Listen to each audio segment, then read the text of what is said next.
All right, good morning, everyone, and welcome into another live edition of the Patriots Beat Podcast here on the CLNS Media Network, presented by our wonderful friends over at Prize Picks, Game Time, and Factor Meals. It is Brian Hines, as always, joined by Alex Barth, and we got a busy show because we got to break down the Patriots' first loss of the season in Week 2 in their home opener, 23-20 to the Seattle Seahawks, and it's a short week, so we're already talking about the Jets. Patriots headed to MetLife on Thursday night for Thursday Night Football, divisional game there. Quick turnaround to Week 3. So we will get into all of it. We also had some news about the team the past few days, which we will touch on as well. But let's start with the Seahawks game. Again, 23-20 in overtime. First loss of the season, drops to 1-1 on the year. And we'll get to the passing game, we'll get to the defense, everything that went down, but we want to kind of start big picture. We gave Gerard Mayo, Alex Van Pelt, the coaching staff, a lot of flowers for their Week 1 win against Cincinnati.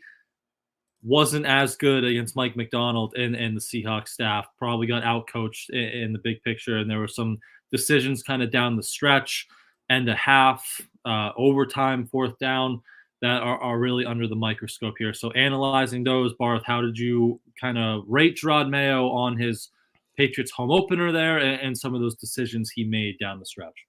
Yeah, Brian, look, I think the team as a whole on the field, the players took a step forward actually in that Seahawks game. I thought the coaching staff took a step back for a number of reasons, but game management, in-game coaching was one of them. And that key sequence is, and this is maybe more on Van Pelt than on Mayo, but it kind of Mayo's staff under that umbrella. The end of the second half there, they get the big run from Gibson. It's 1st and 10 on the Seahawks 21-yard line with like 4 minutes to go. I think their win percentage, which, win percentage, but I think it was like 84, 85% at that point. Right, which is why that whole thing and the analytics are stupid. But they're, right down there on the doorstep. You basically one first down, you win the game. Even if you end up with a field goal, if you take a couple minutes off the clock, Seahawks probably have to start either burning timeouts or they're going to get the ball back really late, needing a touchdown. They go run, get to 3rd and 6. And on a day where they could not pass block on traditional dropbacks, call a traditional, I think it was a deep drop. I think it's a 5-step drop, right? For Jacoby Brissett on that play. Takes a 9-yard sack, and he had done a good job all day of evading pressure and getting away from rushers, but they had him dead to rights on that one. A 39-yard field goal becomes a 48-yard field goal, which is a significant difference. The kick gets blocked. Now Seattle is a short field going back the other way. They get the field goal to tie it. Then they win in overtime. Just a rough sequence. You can't have that. You can't have the execution's not good. It was a lot of the issues with this team kind of put in place in one or two plays there. The line wasn't good enough. The play call wasn't great. You didn't have a quarterback who could make something out of nothing, but I don't know. Run the ball again, get a closer field goal, chew the clock. Where's maybe a jet sweep and end around? Can we get Pop Douglas involved there? Something like that. Just call. They don't have to run it specifically, but can you throw a screen? Can you throw some sort of quick hitter that's going to get the ball out quick where you don't have to deal with the pass rush, low turnover play that's going to keep the clock running? I thought that was a misstep from the coaching staff. You had the 3rd and 1, 4th and 1 in overtime. I'm actually not bothered they didn't go for the 4th and 1 for a couple of reasons. I understand why people might want them to, and there is an argument to do so. Just my feeling on the 4th and 1 is, one, your defense is your better unit. That's who you want to put it. I know they weren't great on Sunday, but that's who you want the game in their hands rather than the offense. And the other thing is the play they ran on 3rd down was so kind of gimmicky. Like 3rd and 1 in overtime, that's got to be your best 1-yard play. And they go with this gimmicky off-balance line, which they couldn't get lined up correctly, by the way. They go with this unbalanced line, get stopped, can't pick up a yard. You're probably not very confident in your ability to pick up a yard after this play you designed specifically for the situation doesn't work. And I always say this about 4th down decisions. I don't care what the math says. I don't care what the odds say. The decision to go is only as good as the play call that you have to pick up what you need to get. And I can't imagine they felt good about their play calling in that situation. So my bigger issue is the play call and the execution on the 3rd and 1. the unbalanced line didn't work. And, do you just get behind? Why not just get behind Mike Onwenu and Lane Robinson and just go, or do a quarterback sneak or something? Like they were running pretty much all. I was going to say, like, Jacoby Brissett used to be a designated quarterback sneak guy and very successful at it. Like, and they were down on the goal line and they break out like wildcat, like sometimes, which works. So you don't want to yell at them, but like there are times where they could just. And he was taking a lot of hits in that game, so maybe that had something to do with it. But like that's the point to do it. To just go under center and let him sneak it. We can debate. I don't know if you feel differently about that fourth down, Brian. I'm honestly okay with it. It's more the third down that bothers me, and then the other mismanagement in terms of game management. There were some other things I thought on both sides. The play calling got too cute at times, but the other big mismanagement for me was at the end of the first half. Again, you have two options. I think there's a legitimate argument to go either way. You either try to push the ball down the field, knowing you're backed up against your own end zone. And hey, if it doesn't work, you're going to give the Seahawks back the ball with time, but maybe you want to get aggressive, or just sit on the ball, run it out, either go to the half, or at the very least, Seattle burns all their timeouts. They get the ball back with a chance to run like 2 plays. And those are your two options. The Patriots didn't, they kind of split the difference. They ran it on first down, ran the clock down to like 20 seconds. So didn't fully commit to running the clock down. Then started throwing after not gaining anything on first down and gave the Seahawks essentially 2 free timeouts. They punt the ball back. Then you have a 23-yard punt return, which was a big miss for special teams. And the Seahawks had 3 points that obviously ended up being very crucial at the end of the game. So usually it's the other way. You come out, you throw a pass, maybe 2, you see how that's going. If it doesn't work, then you run the ball and force the other team to burn a timeout. I don't really get what the goal was at the end of the game there, because they let the time run and they were so backed up that even by the time they started throwing, they only had 1 timeout left. It was going to be some work to get in a field goal range, given how far away they were. So those are my 3 big second guesses with the coaching staff. And this season, I think, is going to be a referendum on them as much as anybody else. Obviously, there's the Drake May of it all, but he's not even playing right now.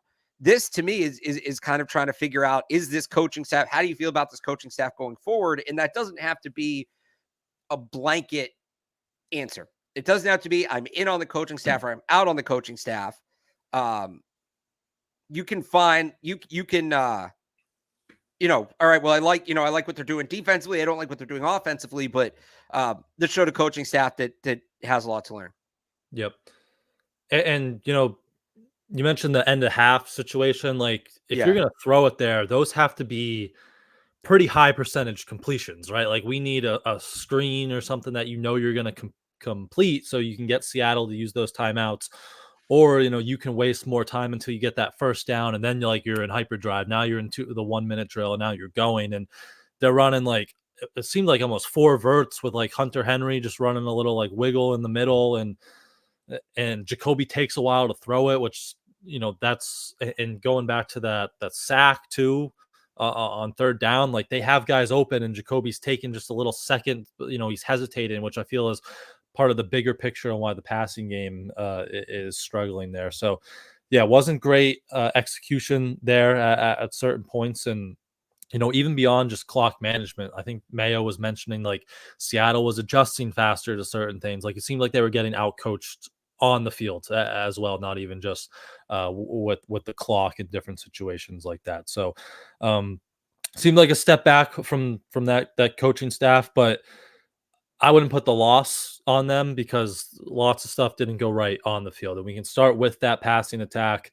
Another kind of measly day for Jacoby Brissett, less than 150 passing yards. Credit to him, like, made some really good plays with his legs to, escape pressure, extend plays off structure, off script stuff. Didn't turn the ball over again, but they got to get this downfield passing attack going. They got to get Pop Douglas involved. 0 targets for him. What was your kind of big concern? Or, I mean, there's multiple concerns with why the passing attack is kind of bogged down, but what did you see from that on Sunday against Seattle? So I understand why people are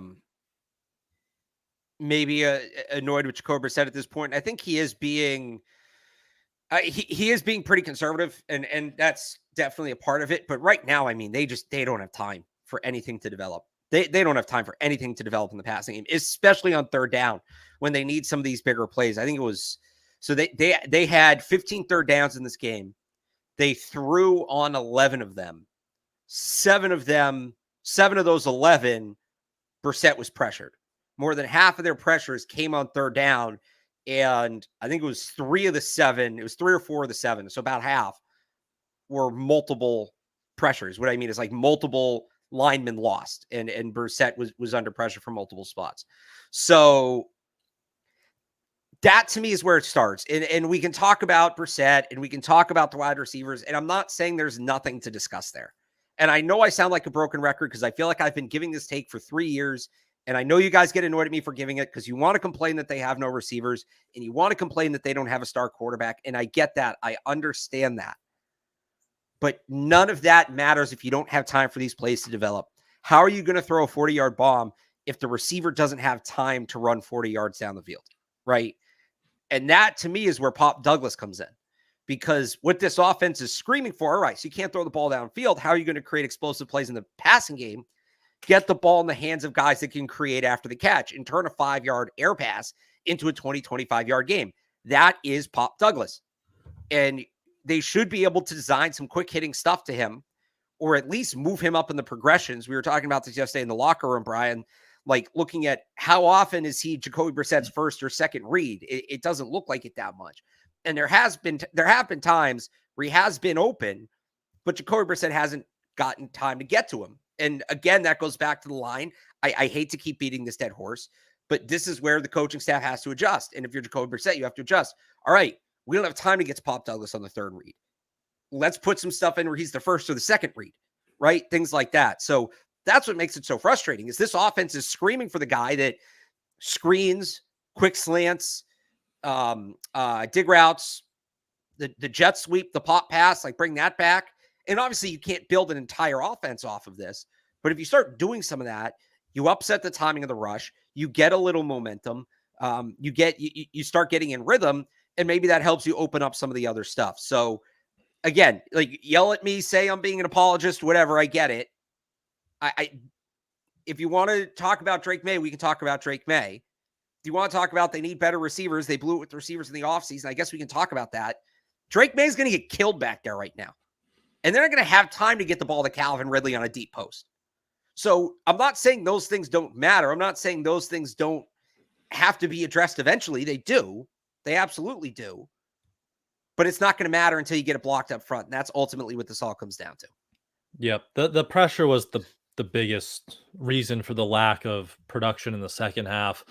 I think it was 32 passing yards in the second half. Yeah. And really like the pressure was there in the first half, but Jacoby did a great job of getting kind of off script and, making plays when you thought like even one of those backed up on the goal line, I think at end the first half, like he had 2 guys on him instantly. Should have been a safety. He, like dodges and dips and he gets out of there and it was incomplete, but he was incredible kind of in that aspect. But the pressure, it just got way too much at the end of the game. And that was even, Mike Onwenu, who's your highest paid offensive lineman, who's supposed to be one of your rocks, up front, like he had some challenges, like on the last 2 drives, he was getting beat almost every play. It seemed like, so maybe that goes back to our conversation. Like, is he better at guard than a tackle? But the offensive line was definitely the biggest weak link. And now all 5 of them are on the injury report this week because Darian Lowe couldn't finish the game. He went down with a knee injury. We know Sidy So's been out. David Andrews, they didn't practice yesterday. It was a projected because of the short projected injury report because of the short week. David Andrews was a hip, I think, and then Mike Onwenu would have been a limited participant, and Layden Robinson we know has been dealing with kind of that shoulder injury. So that was the biggest reason for the lack of passing production, and it might not get any better here in a short week against the Jets. Yeah, a couple things on what you just said on Brissett, and as it relates to May, one thing I think some of that movement from Brissett in the pocket, like that's being a veteran, being able to sense pressure. I actually wonder if they put Drake May in if he's going to take more sacks, because he doesn't have the pocket presence right now. He can get there, but he doesn't have the pocket presence right now that Jacoby Brissett has. The other thing, and it's a good point, at what point do we start having a conversation about Mike Onwenu going back to guard? It's not this week because they simply don't have the bodies for it. Because when you do that, Caden Wallace becomes your right tackle. Well, Caden Wallace is your left tackle right now. Vederian Lowe's hurt. Unless they really see something from like DeMontre Jacobs in practice, that's what it's going to look like. But I think in 2 or 3 weeks, if Michael Onwenu has another couple of rough games, specifically in pass protect, I thought he was fine in the run game. I didn't see any major misses. But you got to be able to pass protect. Like, this is what we're talking about here.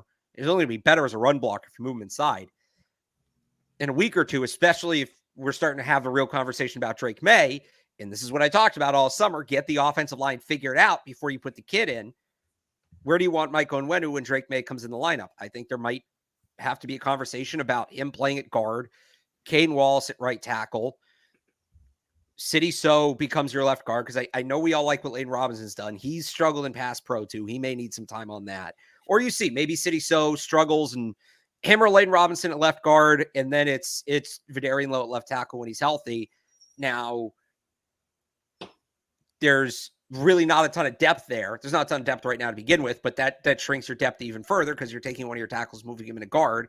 And this is where, Chuks Okorafor comes in. It would help if they had him right now, but he's gone. And honestly, I don't necessarily blame him. I do think it's a rough look, but also the plan for him never made sense. It was never going to work. I kind of understand why he's hesitant to keep doing this, but yeah, at some point we're going to need to talk about, what other change can they make? Really? I mean, there's little changes here and there. Again, City So comes back. Do you plug him in for Robinson? Do you plug him in for Michael Jordan? Would be the obvious one. Michael Jordan actually hasn't been bad. Yeah. I have actually liked what I've seen from Michael Jordan. There's the Cole Strange of it all, but that's probably weeks away. And also, what does that change? And the problem's the tackles. So you're not getting another left tackle. That's not happening. The conversation is going to have to be about what they're doing with Michael Onwenu. Yep. And maybe, you don't want to say someone getting hurt is a good thing here, but maybe the Vederian Lowe, if he misses Thursday and Caden Wallace is forced to be out there at left tackle, they obviously like what they've seen from Caden Wallace in the run game, right? Because they're using him as that muscle tight end and he's impressing, but he's probably not out on the field because they don't trust him as a pass blocker right now. But now if they have to put him out there because they just don't have the bodies Thursday night, and he's got to pass protect and do so on the blind side, if he has an impressive game and puts impressive, play on the tape, maybe that raises their confidence in Caden Wallace. Now we can say, okay, let's put him on the right side where he's going to be more natural when Vederian Lowe is healthy. Vederian Lowe can go back to left tackle, and now we can bump Mike Onwenu back inside the right guard, and we have our options with Layden Robinson and City So at left guard if they're both healthy and playing well. You have some And honestly, this is kind of a minor point at this point. I'll throw Michael Jordan into that competition. Yeah. I'll throw Michael Jordan in there. Let him, he might be there. We got to see where City So's at. I think City So's their best option if healthy, but again, through 2 games, who's been better, Michael Jordan or Layden Robinson? Probably Layden Robinson's been better in the run game, I feel. But he's got those... it's a conversation. I don't think there's a definitive answer. I kind of wanted you to answer like that, but let him compete. Let Jordan. Let me ask: has Jordan at least earned the right to compete for that job with Robinson? Yeah, he's been. I don't know if it's just because our expectations were on the floor down there for him, but he's been a kind of a pleasant surprise there at left guard. I don't know why you guys everybody slept on him all camp. I had him on my list of players that could surprise to make the roster. If Mike Onwenu was playing tackle, Michael Jordan's their most experienced guard. Mm-hmm. And he was in camp. He is I think it's 50 something NFL games. Nick Leverett is next. They don't have a lot of experience there. And I think you're seeing the value of that experience now. But I had one other point I was going to make. I don't remember. If it looks good for Caden Wallace at left tackle, that'd be nice. You know how I feel about right tackles playing left tackle. I think that's well established at this point. I'm not going to take too much of a victory lap on the other guy I had to take about, because I just hope he's okay right now. But I'm not, and I like Caden Wallace as a player. I'm not super optimistic that he goes out and has this mind-blowing performance on Thursday night. Not at left tackle. Maybe if he's on the right side. Well, hopefully he's good enough on the left that raises confidence just to put him back on the right when Vederian Lowe is healthy. Because I think, are you in agreement that Vederian Lowe, if everyone's healthy, is probably their best option at left tackle right now? Oh, yeah. Yeah. So I know he'll still have his losses, like Boye Mafe gave him some trouble too, but Boye Mafe was really freaking good in this game. He was a game wrecker.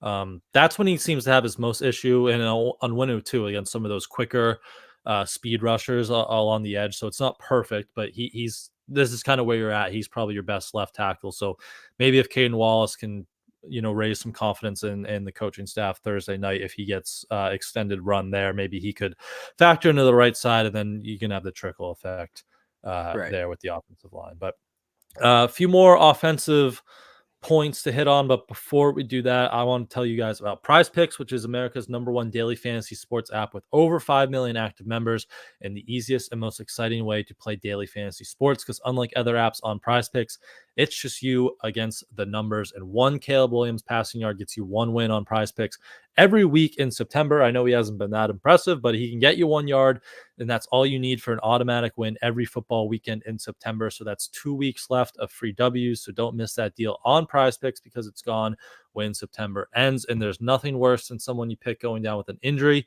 So Prize Picks is the only real money daily fantasy platform with an injury insurance policy, so that your lineups stay in play, even if one of your players gets injured. If your player leaves in the first half and doesn't return, your Prize Picks lineups are still live, and there's plenty of Patriots player projection lineups you can create and even extend to the rest of the NFL. We have some Patriots and Jets picks we'll get to later in the show for Thursday night. So download the Prize Picks app today and use code CLNS and get $50 instantly when you play just $5. That's code CLNS on Prize Picks to get $50 instantly when you play $5.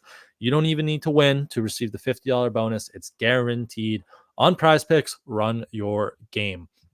All right, a few more notes offensively. I wanted to go back to Pop Douglas, because that's been a big, kind of talking point. 3 targets through 2 weeks for someone that, when he was on the field in training camp, was their best receiver. He made the offense click. Speaking of training camp, and Pat Stats kind of queued it up for me here, we heard Jacoby say multiple times in camp that he was having issues throwing to Pop, and he kind of joked about it, that it was because he was short. He's not used to throwing to short receivers, and I think we had just kind of laughed it off and said, they'll figure that out. But I wonder if there is a trust thing there right now, which is causing Jacoby, who's not the most accurate quarterback to begin with, to be kind of hesitant to throw to Pop at times, because he said it himself. He's open on the film, and he deserves some of these targets, as we talked about. So I wonder if that's something there. But Gerard Mayo made it kind of a point of emphasis in his press conference after the game. I think he even talked about it yesterday, that they got to get him more involved. So maybe looking ahead to the Jets here, are you expecting more Pop Douglas, and how do you think they're going to do that? Is that more of these screens, these quick passes? But what's kind of your expectations for Pop here, turning the page to Thursday? Yeah, they got to develop something, and maybe there is a level of maybe Jacoby Brissett does need to trust Pop more, in which case they got to get those guys drilling at practice. Like, you got to get them going, because again, you need this guy in the offense. I'd like to see screens, jet pass, jet sweep. They ran that end around to Jalen Polk, which went for no yards. And Jalen Polk's been good for through 2 games. That's not his play. That's not, like, he doesn't have the speed for that play. Where's Pop Douglas on that, or even Tyquan Thornton? So yeah. I do think Pop Douglas is a scheme touch player. The last 20 years, they've kind of struggled with scheme touch players. It was always kind of one thing Josh McDaniels just never really seem to get down, was how to maximize scheme touch players. So you'd hope, like, new coaching staff, new offensive philosophy, they get this thing going. Pop Douglas is going to be a great test of it, because you never want to force somebody the football, because that's how you create sloppy plays and turnovers and things like that. But there also are ways you can kind of funnel things through a certain player, and it's a fine line to walk. But they're not close to that line right now. They need to get a little closer and try to do more to get Pop Douglas involved. Even if it's, like I said, I don't know how they put together their progressions. It's a complicated process. I'm sure some of it comes from the coaching staff, but there's things pre-snap that can impact that. And I would just say, if there's a way to move Pop Douglas up in the progressions, because I don't think he is towards the top of the progressions right now, that would be a good decision if it works in the. I don't know how they do it. That might just not be a thing. But I would try to make it a thing to very much simplify. I wonder if some of that's even Jacoby, because it doesn't seem like a lot of times he's opening to Pop's side. All right, like even that third down sack, Taylor asked him in the locker room, and he's like, "Yeah, I should have gone to Pop there, who's open, like quick little out route right at the sticks." But Jacoby's kind of like hesitating and waiting on KJ Osborne, who gets open eventually, but pressure sack doesn't get the ball to him. So I wonder if there is some trust issues there that is moving Jacoby off him, and that's like big picture too with Jacoby. I feel like there's just not enough like anticipation in the passing game, which besides throwing to the tight ends, right? Like he's really looking down Hunter Henry and Austin Hooper a lot. I wonder if there's just, he doesn't want to test these tight windows. He doesn't really trust the anticipatory throws to the wide receivers, which I agree with you. Like it's putting Drake May in right now would be a disaster behind the offensive line. But I think that would be the one thing where if your team Drake May, you would kind of point to and say like, okay, he's got the arm and the aggressiveness where he's going to test some of these tighter windows. We saw him throw with a lot of anticipation in camp, right? Like he's thrown to a guy like Josh Downs in college. So he's got the experience with a shorter guy like Pop. And even in the red area where they continue to struggle, I feel like that's where Jacoby's really kind of holding the ball just a tick or two longer. And that's, where Drake's aggressiveness can come in, and he was really impressive in the red area in camp. I know it's a completely different thing in game action here, but that would be kind of the one thing where I'm looking at this passing attack that's not working and say, okay, Drake might be able to help you there, but then it comes back to the offensive line and that whole trickle down kind of thing with that passing attack. Yeah, and right. I would say again, if Drake May is going to be better, okay, are we going to give him the protection time to be able to do that? Is how I will pretty much answer every Drake May question for the next month until we see the offensive line maybe get a little settled. Yep. I will give us credit. We called the tight end screen to Hunter Henry. We nailed that in our preview. We nailed the same side pitch to Antonio Gibson, which was a great run. He was hit like 5 yards behind. He said yesterday he didn't even think Jacoby was going to pitch it because the blocking was so bad it got blown up. But great run there by Gibson. The screen was very well executed and designed. More screens, please, right? Like that'd be a great way. At least try it. Like we heard Jermichael Lacey say Van Pelt wanted to be the best screen team in the league, and they haven't ran many, and that was a big play. So more of that moving forward. But anything else they ran the ball really well again. So that was a positive against a tougher defense. Yeah. But anything else offensively from against Seattle? Just here we go. I feel like I'm playing the hits on this show. That's all. You know where I'm going with this. You know where I'm going with this, don't you? Yep. Ramondre Stevenson now leads the NFL 51 touches. He's on pace for 434, I think, or 433 and a half. That would not only be 100 more touches than last year's league leader, Christian McCaffrey, almost 100 more. I think it was like 94 more. 433 and a half. Yeah. The last time a player surpassed 430 touches was 2014, 10 years ago. Any guesses, Brian? I have the list. I sent this in the group chat yesterday. I had it right there. DeMarco Murray in the chat. DeMarco Murray. There you go. Before DeMarco Murray, you got to go back another 8 years when the Chiefs tried to kill Larry Johnson by giving him 457 touches in a 16-game season. There's only 3 more since 2000. Ricky Williams in 2003, LaDainian Tomlinson in 2002, and Eddie George in 2000. And you go further back, and there's some more there. But now we're talking about the 90s. It was a completely different game. They need to it's not sustainable what Ramondre Stevenson's doing. I think the level of play is. Like, he's been awesome. He was really good again in this game. Took him a little bit to get going, but once he got going, he got going. And he's just kind of that sort of back where he's going to have to deliver some body blows early in the game to soften up the defense.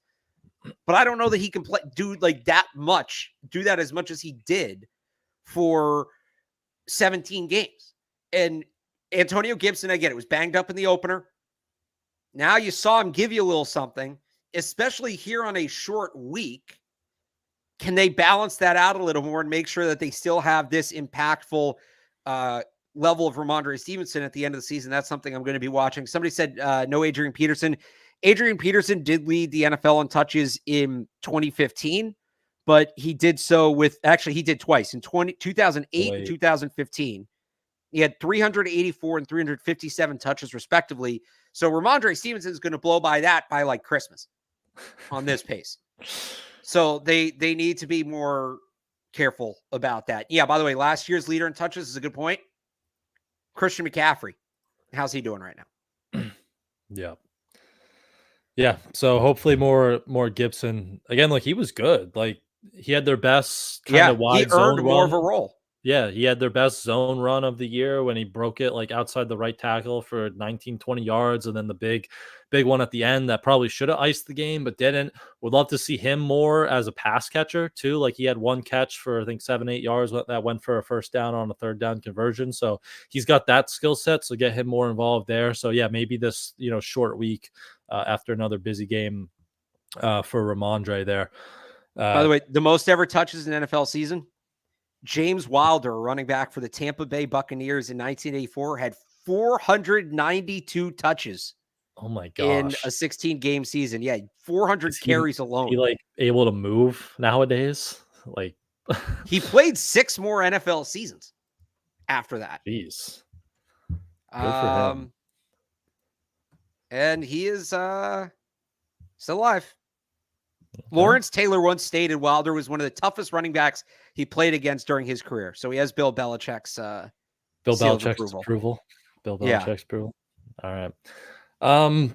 Yeah, so more Gibson, but I would say it was encouraging that the running game again had like 180 yards in total against a tougher front. So they're still finding some success there, but now you got to pair that with the passing game, right? We haven't seen a lot of even play action success, which is such a huge part of this offense. I will say Jacoby Brissett said after the game that there was like a tell that they were kind of tipping their deep shots against Seattle. So they were playing, anytime they really tried to stretch the ball downfield, Seattle kind of had those 2 deep safeties, which is like the new wave in the NFL now, and all these passing attacks are down. But if there is a tell in week 2, that's not a great sign, and they got to get that figured out. So try to get more success out of that play action passing attack and just the passing attack in general there. So we'll see how that looks Thursday night. Again, quick week there with the passing attack. But anything like, would you like to see the receiver room kind of shake up the usage a little bit? Because we got Javon Baker active. Kayshon Boutte was inactive, but he only played, I think, 6 snaps. 1 was a pass play, wasn't even in his direction. But would you like that group, whether it's the usage or the personnel on the field, to shake up here to maybe try and get a boost from someone new moving forward? Maybe. I definitely think Jalen Polk could play more. It's tough because they do need to do more with 12 personnel. Maybe this week there's going to be less of that muscle tight end set, so that puts you in 11 more. But I guess the only change I would make would be more Polk, less Osborne. I've been okay with the usage. Maybe that's just because it hasn't really been spotlighted because they're not really throwing the ball. But yeah, I don't know who I'd put out there more. I know some people want to see more Jalen Reagor, him getting elevated from the practice squad. Where does he play? Do you play him over Tyquan? I don't think that changes a ton. You're not going to play him over Pop. Yeah, I until Kendrick Bourne comes back, I actually don't have too much of a problem with how they're distributing the snaps among the receivers right now. All right. So anything else? Last thoughts? Offense? Even looking ahead to Thursday, are you expecting we're going to force the ball to Pop and Jacoby's going to have a terrible interception, or anything else? Just you're looking at specifically going into Thursday night. I think we pretty much covered all of it. I'm just interested to see what the offensive line looks like pretty much. Yep. All right, so let's switch over to the defense. But before we do that, if you guys want to go to any live football games, it's beautiful football weather nowadays in the fall. Tailgate season is in full force. You can go watch all your games with Game Time. You can go see the Patriots on the road, at home at Gillette Stadium. Good crowd, I would say, on Sunday for the home opener. You can even go up the road to Chestnut Hill and see Billy O and his Eagles, who lost to Missouri. Tough tough battle there, but they're home Saturday night, red bandana game against Michigan State. So you can get all your tickets this fall with Game Time, which has a new feature called Game Time Picks that make getting tickets to see your favorite teams play live even easier, because Game Time Picks filters out the fluff to show you only incredible deals on great seats, so you don't have to waste time searching through thousands of tickets. And the Patriots are on the road for the next 2 weeks, but the drive to MetLife is not bad this week. If you want to go down Thursday night, and Game Time can get you in for as little as $100. So head to Game Time for their lowest price guaranteed seat views, all in pricing, and of course, Game Time Picks, which again makes it even easier to save on your sports tickets. Or you can also get your concert, comedy, theater, or whatever other tickets you are looking for. So take the guesswork out of buying all your tickets with Game Time. Download the Game Time app, create an account, and use code CLNS for $20 off your first purchase. Terms apply. Again, create an account and redeem code CLNS for $20 off. Download Game Time today. What time is it? Game Time. All right. Patriots defense. Geno Smith. Hats off to him, first of all, like 33 of 44, 327 yards. Lots of, they were running, the Patriots defense were running all those disguises, these pressures, and Geno Smith handled it all very well. So just kind of big picture, because we saw a coverage bust, which led to the long DK touchdown. They're scheming up all these pressures, but they're not able to get home. I think their pressure rate is one of the lowest in the league through 2 weeks. Are you worried they're doing too much defensively, and maybe this scheme is backfiring? I think I was talking to, I forget if it was Evan or Taylor. We were talking in the locker room. I think it was Evan. He called it boomer busty. Are you worried about just that they're spinning the dial maybe a little bit too much there on the defensive side of the ball here? Yeah, like I said before, I think at times on both sides of the ball that maybe got a little too cute with the play calling, and yeah, too much spinning the dial. I think they, especially against a veteran quarterback like Smith, who's going to be pretty comfortable in the pocket regardless of what you throw at him. I think they hurt themselves. I think they confuse themselves at times. Another thing, stop putting Keon White in coverage. I get it. You don't want to be too predictable, but the guy can rush. They know he's rushing. He's still going to have success. This is a long-standing Patriots problem. This goes back to the original Matt Patricia run with Trey Flowers. Do you remember them? It was, I don't think it was week 1, but it was like early in the season. They played the Steelers. It wasn't the year they played them in the opener after winning the Super Bowl, because it was a day game. But I very vividly remember this, except for the week. They had like a 3rd and 3 in the fourth quarter, up, a score. And it was like, you get the stop here, you basically win the game. And they had Trey Flowers manned up on prime Le'Veon Bell. And I'm like, what are you doing? And then they did it with Matthew Judon, especially last year. I felt like before he got hurt, he was dropping the coverage a good amount. Like, I get it. They're linebackers. They're not defensive ends. You don't want to be too predictable. Keon White should not be covering DK Metcalf. There was one point where Joshua Uche ended up on DK Metcalf as well down the field. Like, let your pass rushers rush. I'm not saying be perfectly vanilla. I thought last week they kind of struck the right balance. A little too deep in the bag this week, and maybe it helps them this week on a short week that they don't have time to overthink things and just go out and play their game, because the defense they played last week worked. They tried to add another element to it this week, and it didn't. I don't think it went the way they wanted it to go.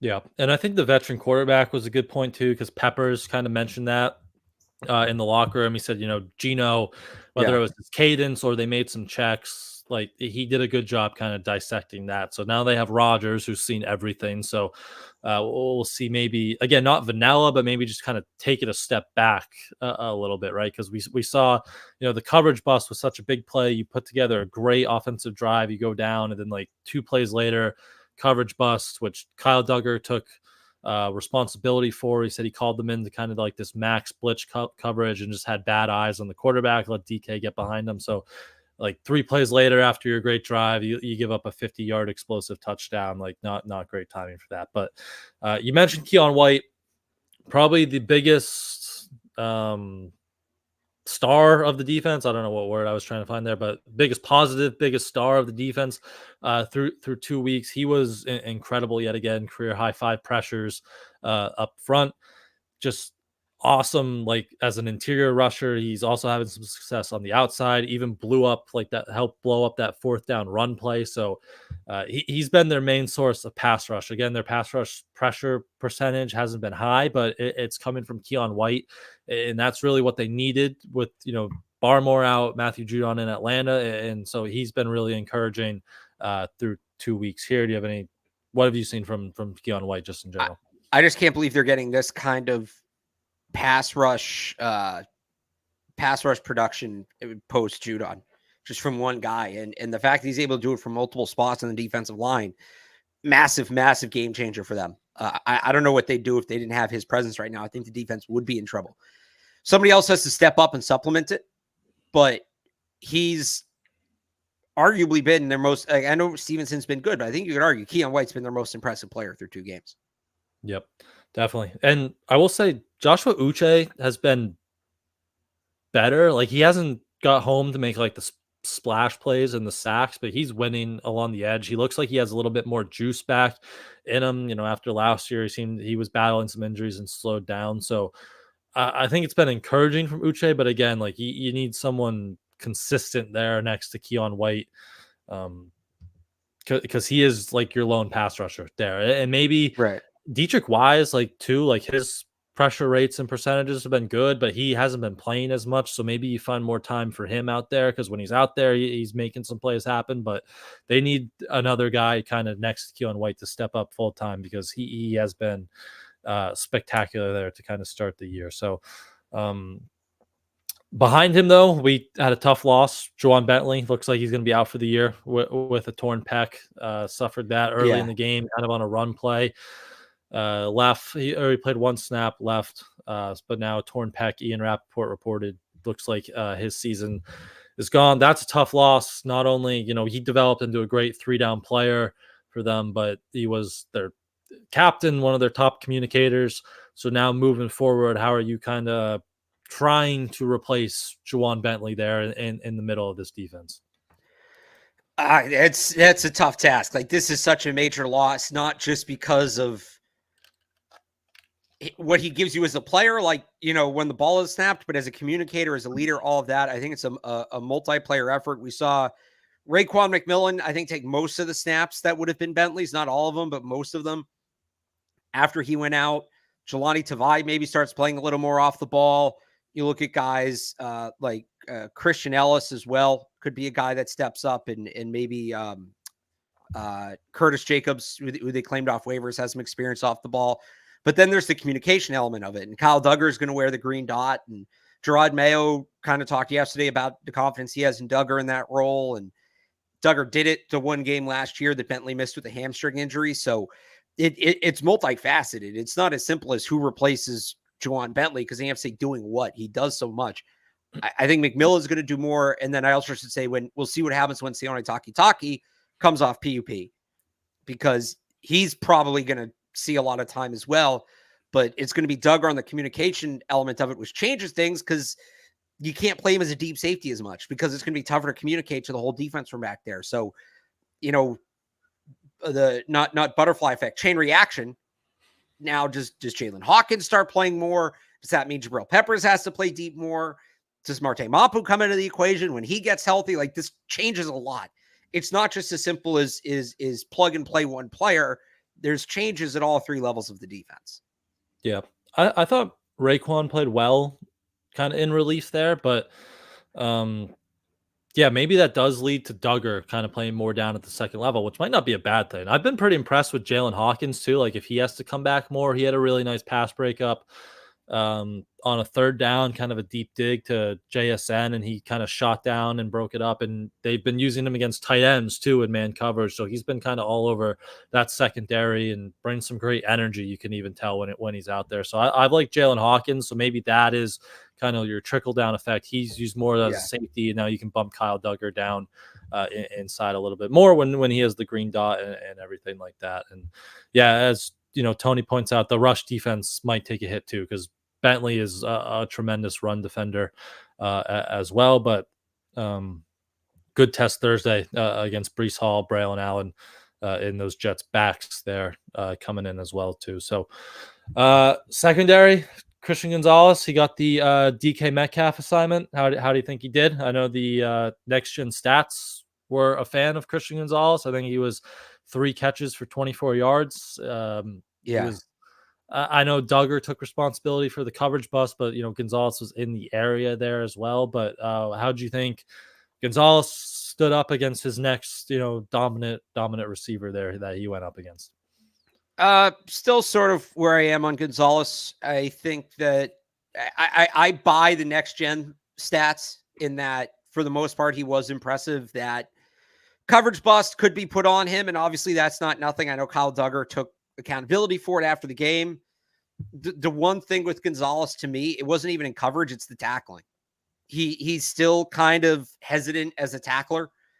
In overtime, there's the 3rd and I think it's 6, right? Where they throw it in the flat to Charbonnet, and Gonzalez ends up 1-on-1 with him on the outside. And if he goes and meets him at the point of attack and drives him back, maybe force a 4th down, force a longer field goal. Instead, he just kind of leads with the shoulder, dives, tries to edge him out of bounds. And Charbonnet is able to kind of step around him and pick up that 1 extra yard he needs for the first down. And that gives the Seahawks, a closer chance at the attempt. I'm talking about like making a play like John Jones made last week, right? On Yoshiva's,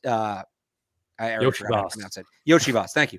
But yeah, that's still my big question about Gonzalez is the tackling more than anything else. He had one, didn't he? Like he had one good tackle on Metcalf. Yeah, that was the one I was thinking, but maybe just the hesitancy. Yeah, there is hesitancy, I think, more often than not. But I thought he was fine in coverage. Like he allowed some stuff underneath. That's going to happen. But the coverage bust can't happen. And whether that's on him, whether that's on Duggar, we don't really know. But outside of that, when he was actually in a position to cover, he covered. Yep. DK bullied him a little bit early in the game, but it was away from the ball. But then, Gonzalez adjusted nicely after that. So that was good to see. Jonathan Jones, beyond the penalty, which we can talk about, I thought he played very well. He got kind of the Tyler Lockett assignment there and held him to just 1 or 2 catches. So he was outstanding. But the penalty there in overtime, he said Tyler Lockett told him it wasn't a penalty. He wanted an explanation from the league. I thought it was a tough call there in that situation in overtime. What did you think about that PI call there? It's a bad call. It's a bad call, plain and simple. They're both hand fighting. Jones turns and looks for the ball. Is it technically by the letter of the law pass interference? Yes, probably. But it's one of those ones where if you're going to call that pass interference, you're going to call 20 pass interferences a game. And to call it in that spot for the first time, it's one thing. If they were calling it, here we go, first ref conversation of the year. All I care about with officials is consistency. I'd rather them err on the side of not throwing the flag, but I'll take a crew that throws a lot of flags as long as they're called in the game the same way throughout. And they continue. Like, what's worse, what I hate even more is the crew that flags that play throughout the game. And then you get to the big spot and suddenly they don't. Right? So is it by letter of the law pass interference? Yes. How many times does that play get called pass interference out of every 100? 1 or 2? And especially in that spot, I was very surprised they called it. Jones had a right to be upset.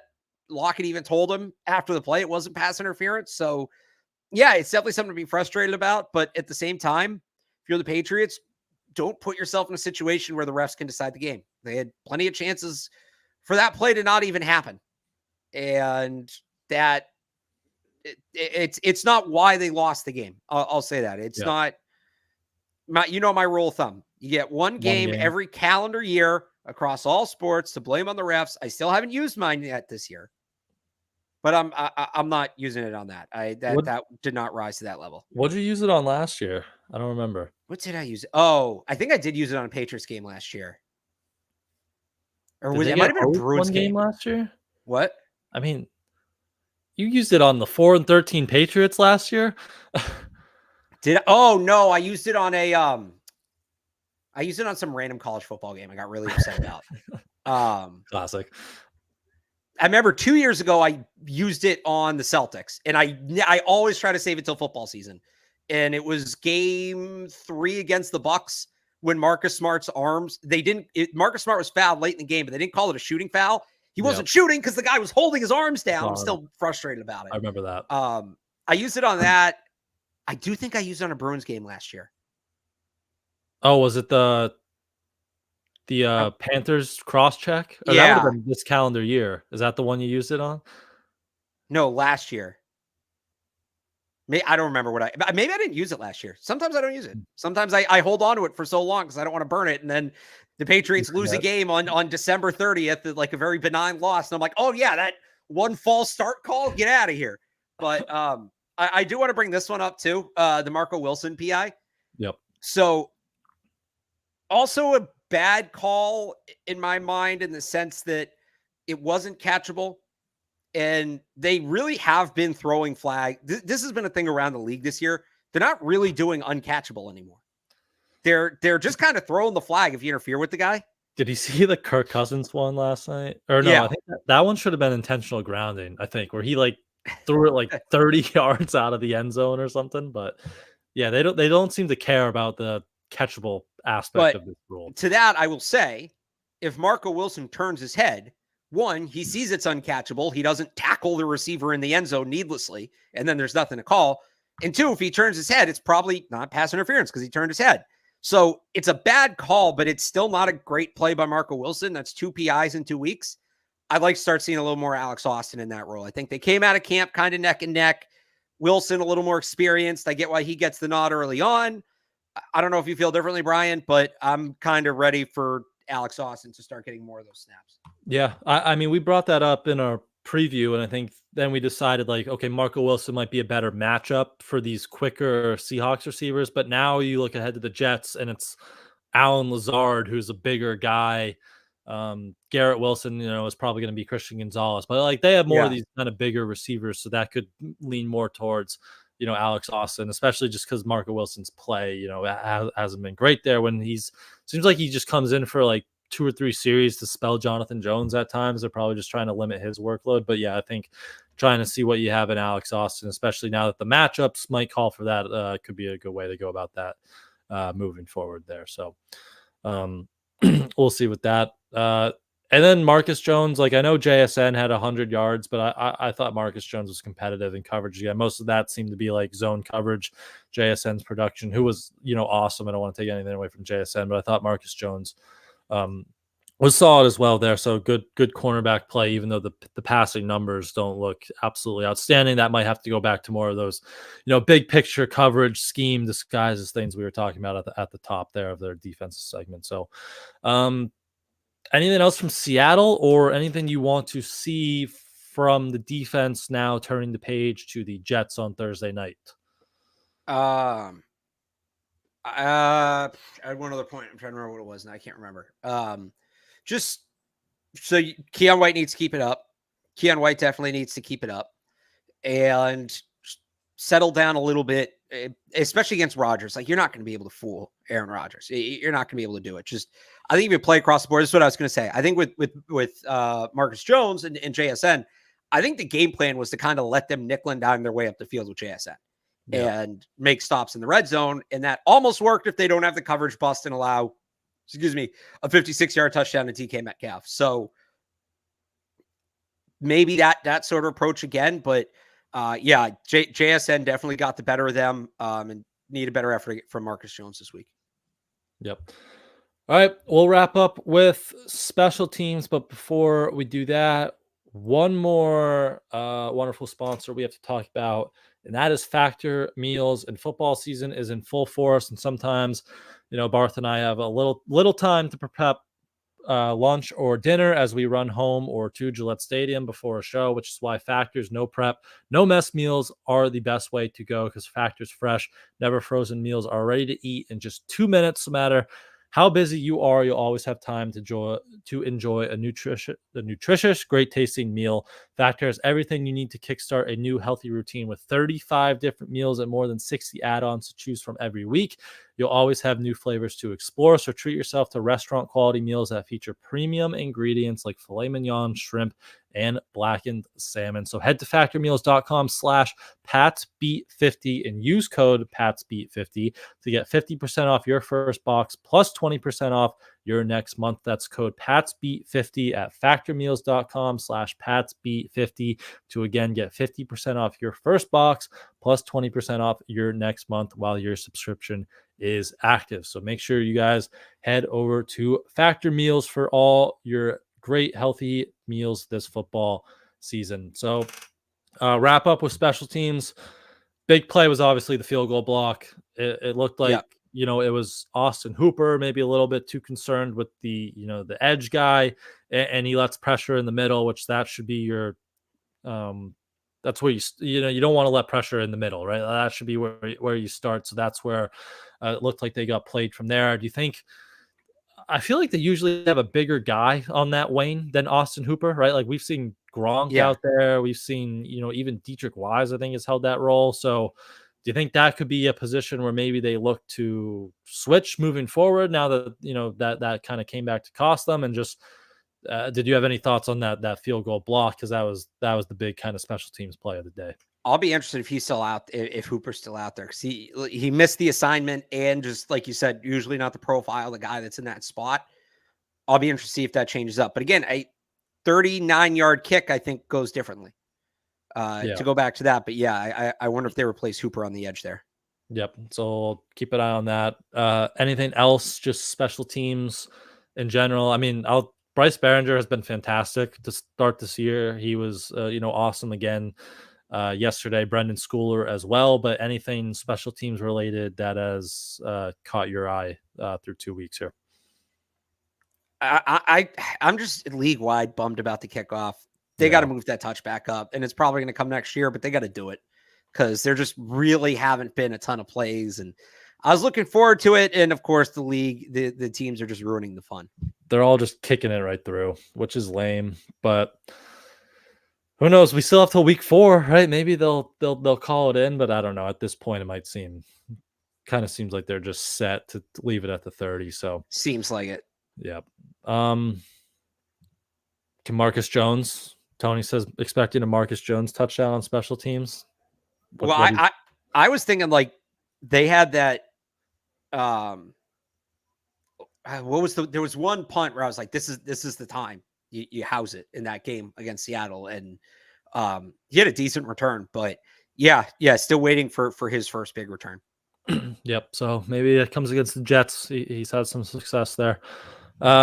So that's special teams for the most part. Before we get into some of our prize picks for the week, just anything in general, now turning the page fully to Thursday that we might not have discussed, Jets, any thoughts on the Jets? Just anything on this, Thursday night game coming up here quickly. What have you thought of Rodgers through 2 weeks? So I didn't get to watch much of him against Tennessee. They played Tennessee last week, but I didn't think he looked great in the, opener, which that was his first game against San Fran. So maybe he looked a little bit better against Tennessee, but he didn't look like he was moving great. I have Garrett Wilson on fantasy, and he hasn't been that impressive overall. So I don't know what's going on with Garrett Wilson, how they're not getting him involved more. But I will say, like, the offensive line looks much improved. Like, I think Rodgers only had one pressure last week against Tennessee. So seems like they're at least protecting him, which goes back to Keon White. But I don't know. That's just kind of what I've seen or heard from Rodgers. I don't know. Have you seen anything? I think the Jets are kind of falling victim to just the league as a whole. Passing is down. Defenses are playing too high and taking that away. But it all looks a little discombobulated on offense. And maybe as the season goes on, they do a better job of everybody gets on the same page and things like that. But it still looks very Jetsy offensively. And I don't think a short week is the time that gets fixed. So that's kind of my big takeaway on the Jets. The defense is still really good. The defense is going to make plays. They have to be very careful about turning the ball over in this game because the Jets are going to be hunting for turnovers. But I am disappointed by the brief looks I've gotten at the Jets offense so far. Yeah, they weren't very impressive. The San Fran game, the Monday night opener. And they got, I don't know, again, I haven't completely watched the Tennessee game. They played Tennessee last week, but I mean, San Fran always has success running the football, but they ran over them, and that's supposed to be a tough defense. And now they're, CJ Mosley got hurt, looked pretty serious. Jermaine Johnson, one of their best rushers, tore his Achilles. He's out for the year. I know they're banged up in the back end with Michael Carter and DJ Reed haven't been playing, or been banged up with limited participants. So their defense is pretty vulnerable as well. But they still have Sauce. They still have some talent there. They're going to be that's you mentioned the turnovers. That's my concern is Patriots are almost going to try to start throwing the ball too much and get a little too aggressive and turn the ball over. But Jacoby has done a good job taking care of the ball early on. So we'll kind of see how that looks. But yeah, Thursday night should be a good one. So let's wrap up with some prize picks of the week. We got to do it early because we'll be back. Yep. So we're going to do a show Friday after the game to kind of break down the Jets game. And then we'll be back early next week with a crossover, because it's kind of that early buy, like that mini buy. So we'll do a crossover mailbag, I think, to kind of just reset everything before we get into week 4. So that's kind of our schedule. So we will do our prize picks here now. Maybe it might change if we get some more, lineup additions before Thursday. But just looking at it now, we have plenty of Ramondre Stevenson lineups. So then Joey Sly is back on the board if you think it might be a low-scoring game. And then Jacoby Brissett and Hunter Henry for the Patriots. We have Hunter Henry, 32.5 receiving yards, more or less, if you think he's going to get more involved or stay involved. He had a career-high 109 yards against Seattle. Jacoby Brissett is 168.5 passing yards, more or less. So he hasn't hit that number yet, but, kind of low there in the 160s. 17.5 pass completions, 29 pass attempts, or more than half a pass touchdown. Do you like any of those passing stats for Jacoby there? I do think I might take over half a passing touchdown just because there is going to be, I think, this emphasis on the passing game this week. That's to anybody, right? Not a receiver. Not just a receiver. Just anyone. Just one passing touchdown. Yeah, I don't hate that. What else do we got there? That was Jacoby's numbers. We have Joey Sly, 1.5 field goals made. I mean, I feel like we got to take that every time. Okay, if he's on the board, we're putting him in our lineup. We're putting Joey Sly in. So more than 1.5 field goals made, and then Ramondre is there, 66.5 rushing yards, 14.5 receiving yards, or you could go 90.5 total yards, and he's also on the board with more than half a rush or receiving total touchdown. So, man, we can't take more on his touches, can we?